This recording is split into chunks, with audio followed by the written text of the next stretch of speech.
আপনাদের সকলকে সুপ্রভাত জানিয়ে শুরু করছি আমার নতুন আর এক ভিডিও। আমরা এখন আছি নেপালের পোখরায়, আর পোখরায় আমরা গতকাল এসেছি। আজকে আমাদের পোখরায় দ্বিতীয় দিন। আমি আছি তো, ভরসা নেই। এই পোখরা শহরটাকে আমরা দুদিন ধরে দুদিক থেকে দেখব বলে ঠিক করেছি। গতকাল মানে প্রথম দিনে আমরা দেখেছি পোখরার বিখ্যাত শিব মন্দির, পিস প্যাগোডা, তারপর দেবীস ফল আর গুপ্তেশ্বর মহাদেব কেভ দেখে সন্ধ্যাবেলায় দেখেছি ভেওয়ার ধারে সন্ধ্যা আরতি। আসলে এই সব কটাই পোখরার একটা সাইডে পড়ে। আর আজকে সকাল হতেই আমরা বেরিয়ে পড়লাম পোখরার বিখ্যাত মন্দির বিন্দুবাসিনী মন্দির দেখতে।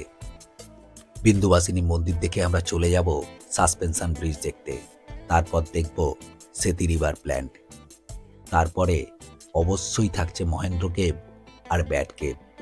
ওখান থেকে চলে যাব আমরা সোজা সারানকোট। এই সারানকোটে বেশিরভাগ পর্যটকই আসেন সকালে সানরাইজ দেখতে কিংবা সানসেট রোপওয়ে চড়ে। তবে আমাদের প্ল্যান দুটোই দেখব। তো আপনিও চলুন আমাদের সাথে পোখরা শহরের এই দিকটাকে ঘুরে দেখি। এই হলো বিন্দুবাসিনী মন্দিরে যাওয়ার পথ। হাতে গোনা কয়েকটা সিঁড়ি চড়তে হবে। আর মন্দিরে পুজো দিতে চাইলে নিচের দোকানগুলো থেকেই সংগ্রহ করতে হবে পুজোর জিনিসপত্র।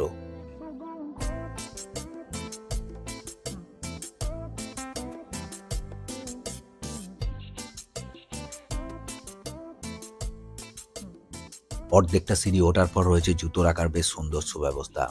তবে এখানে পয়সা লাগে না। আপনি যদি চান তাহলে দান বক্সে কিছু দিতে পারেন।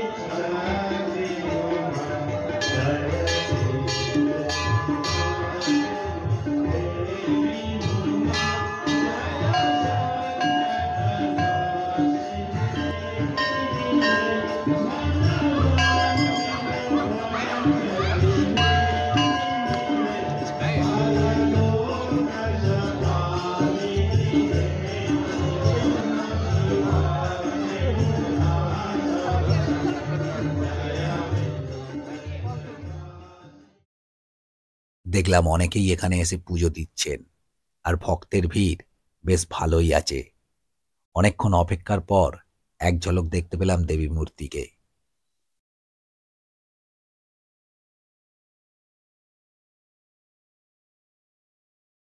ঝকঝকে নীল আকাশের তলে ঠান্ডা এই সকালটাকে খুব সুন্দর করে তুলল এই মন্দিরটা। আর মন্দির চত্বরটা দেখলাম বেশ গোছানো আর একেবারে পরিষ্কার পরিচ্ছন্ন। আরও একটা জিনিস খেয়াল করলাম, এই মন্দির চত্বরে পূজারীদের ভিড় নেই, নেই কোনো টানাটানি পুজো দেওয়ার জন্য। তাই বোধহয় অন্যান্য মন্দিরের থেকে এটাকে একটু আলাদা লাগছে। আর ভীষণ ভালো লাগছে এই মন্দিরটায় ঘুরে বেড়াতে।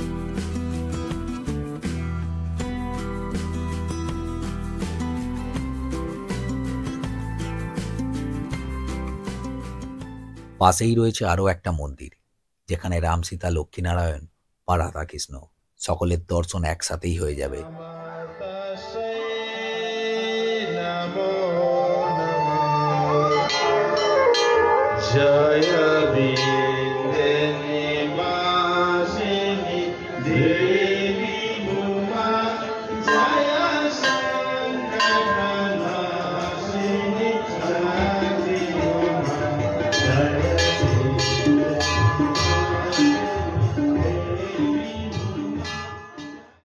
ভোলে বাবার মন্দির থাকবে না তা কখনো হয়? আর ভোলে বাবাকে পাহারা দিচ্ছেন নন্দী মহারাজ। তবে ভোলে বাবার এই ত্রিশূলটা সবার আগে দৃষ্টি আকর্ষণ করলো। দেখুন কি বিশাল বড়, তাই না?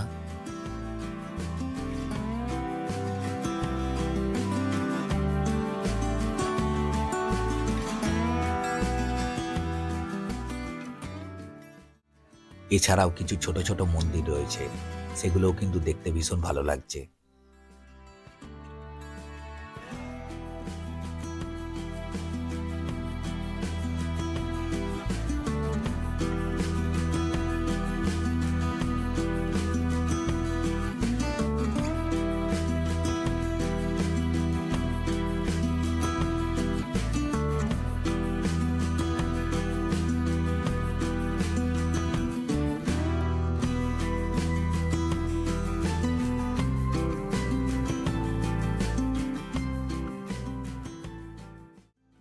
দেখলাম ছেলে মেয়ের হাত ধরে কথা বলতে বলতে পম্পি মন্দির চত্বরে এদিক ওদিক ঘুরে বেড়াচ্ছে আর কিছু একটা দেখাচ্ছে ওদের।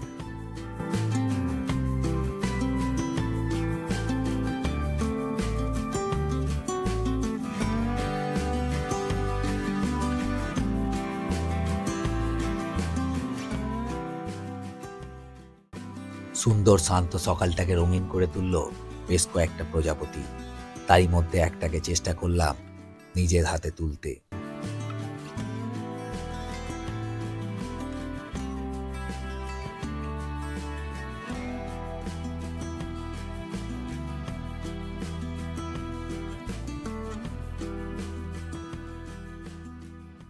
দেখলাম কিরণ আর পমি মন্দিরের পাঁচিলে বসে গল্প করছে।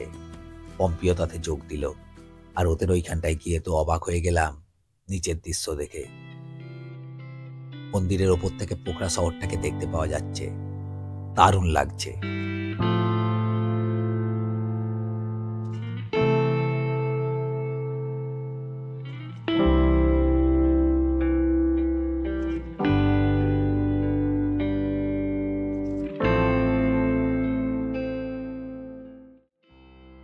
মায়ের আরতির পবিত্র অগ্নিশিখা থেকে আশীর্বাদ পেলাম সকলে।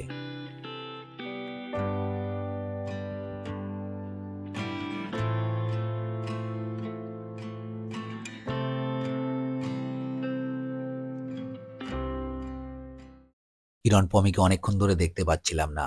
একটু খোঁজাখুঁজি করে দেখি ওরা মন্দির চত্বরে থাকা ওয়াচ টাওয়ারে গিয়ে বসে আছে।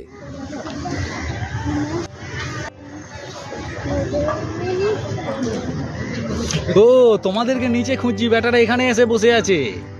সোনামা এখানে এসে বসে। কিরে তুই আজ বাবাকে ছেড়ে দিয়ে এখানে এসে বসে আছিস? কি করবো, তোমরা ভিডিও করতে করতে পাগল হয়ে যাচ্ছ। আমরা ভিডিও করতে করতে পাগল হয়ে গেছি। তাহলে একবার হাই বলে দাও। এখান থেকেও পাহাড়ি শহরের এক মনোরম দৃশ্য দেখতে পাওয়া যায়।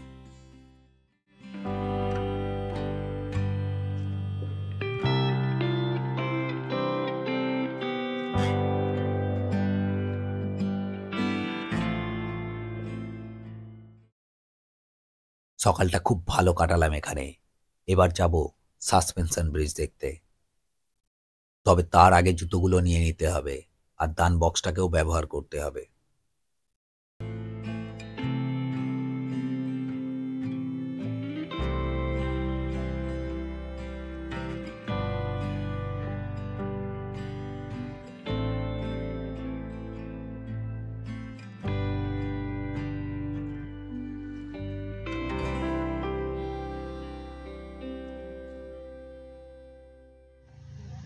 সোনামা মন্দিরটা ভালো লেগেছে?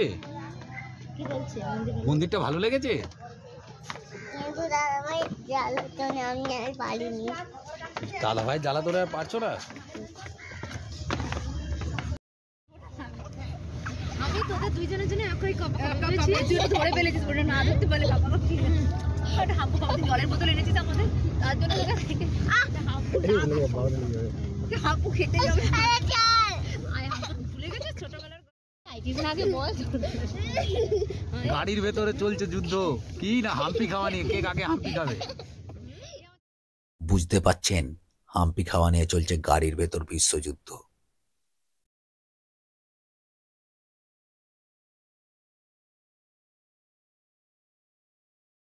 বিন্দুবাসিনী মন্দির থেকে আমরা বেরিয়ে পড়লাম সাসপেনশন ব্রিজ দেখার জন্য। আজকের ওয়েদারটা কিন্তু ভীষণ মনোরম, একেবারে পরিষ্কার নীল আকাশ, আর তাতে ভেসে বেড়াচ্ছে সাদা মেঘের দল। সব মিলিয়ে ওয়েদারটা যেন ছবির মতো। আর এই সুন্দর আকাশের তলে আমরা পরিবারের সকলে মিলে খুব এনজয় করছি।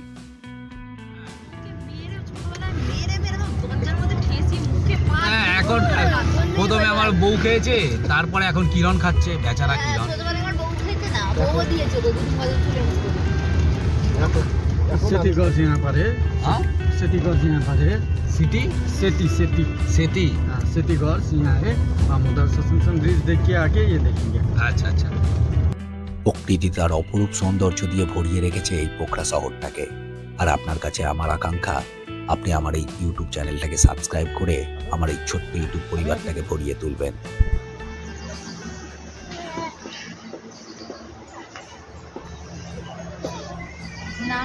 আমি আছি তো, ভরসা নেই। ভরসা তো আছে, সেটা আচ্ছা। নিয়ে ব্যাপারটা না, ব্যাপারটা উচ্চতা নিয়ে তো প্রবলেম হয়। যতখানি পারবে ততখানি আসো। এখানে এই সাসপেনশন ব্রিজে পম্পে একটু ভয় পাচ্ছে, যেহেতু দোলা খাচ্ছে, তাকালে একটু ভয় নিচের লাগছে। দিকে লাগছে। আর নিচের দিকে তাকালে নীলবাবু আসছে, একবার এটা এটা যদি একবার কিন্তু পমি আর কিরণ অনেকটাই এগিয়ে গেছে আগের দিকটায়। ভেঙে নাও। ও মর্নিং।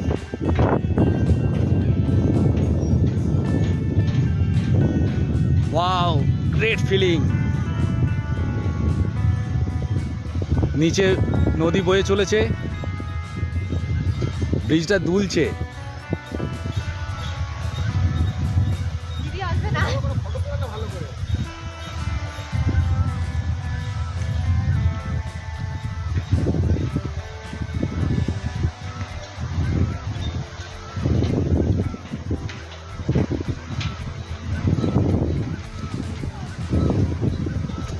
পমি এসে গেছে।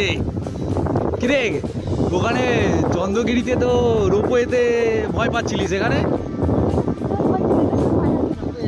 এখানে ভয় লাগছে, একই তো জিনিস। এই জিনিসই তো ওখানে আছে। ওটা দিদি ওদিক জল হবে, এই নিচে নামা যাবে না।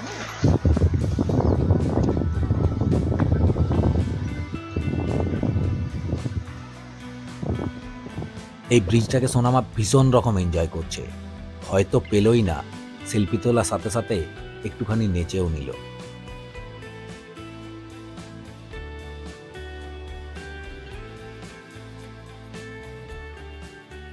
জড়তা কাটিয়ে অবশেষে নীল আর পম্পিও চলে এলো আমাদের সাথে।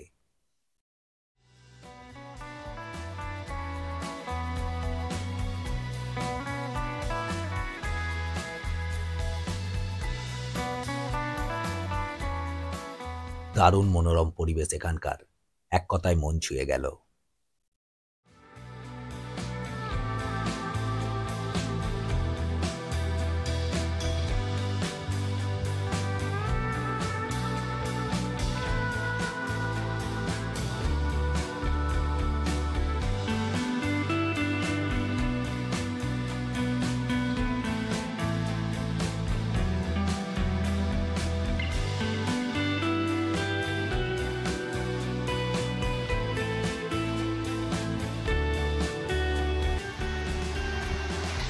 কেমন লাগছে সাসপেনশন ব্রিজ? হেভি ভালো লাগছে।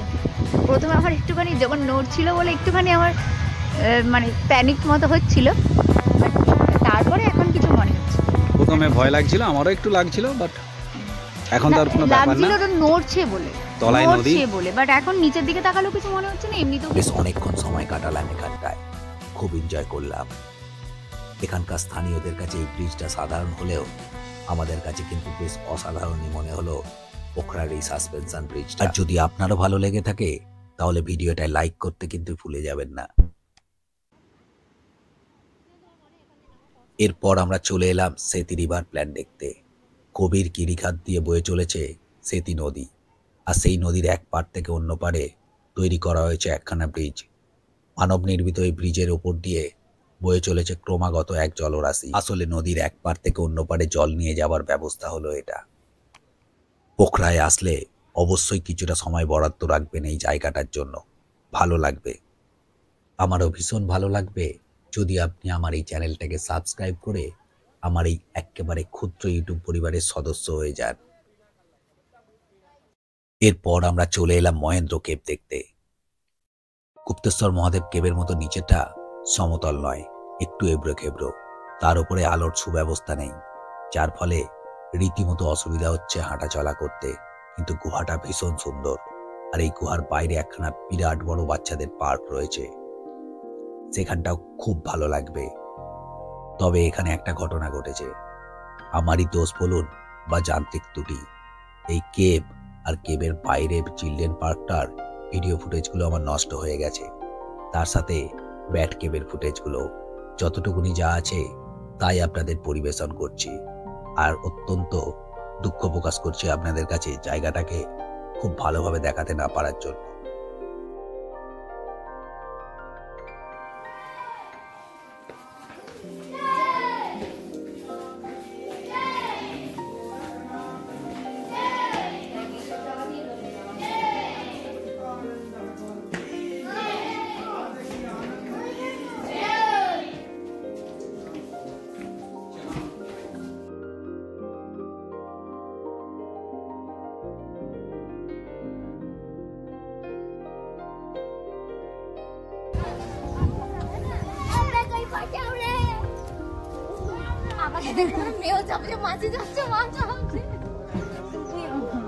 এই হলো ব্যাট কেভের প্রবেশদ্বার।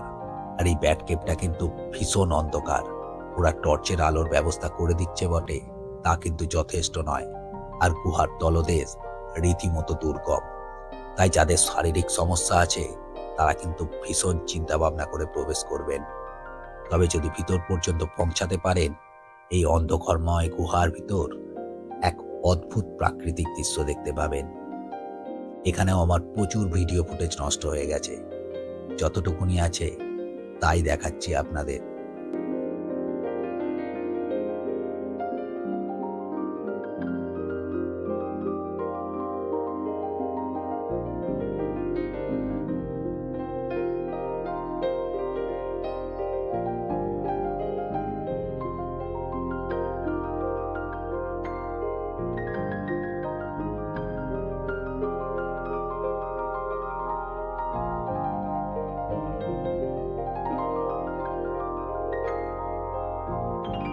ব্যাট কেভের ঠিক উল্টো দিকের হোটেলে নেপালের ঐতিহ্যময় খাবার থাকালি থালিই হলো আজকে আমাদের দুপুরের লাঞ্চ। তারপর কিরণ ছেলে মেয়েদের নিয়ে একটু ঘোড়ায় চড়ে নিল। এরপর এখান থেকে চলে যাব আমরা সোজা সারানকোট। আর ওই সারানকোটে গিয়েই আপনাদের সাথে দেখা হচ্ছে পরের ভিডিওতে। ভালো থাকবেন, সুস্থ থাকবেন, দেখতে থাকবেন আমার ভিডিওগুলো। নমস্কার।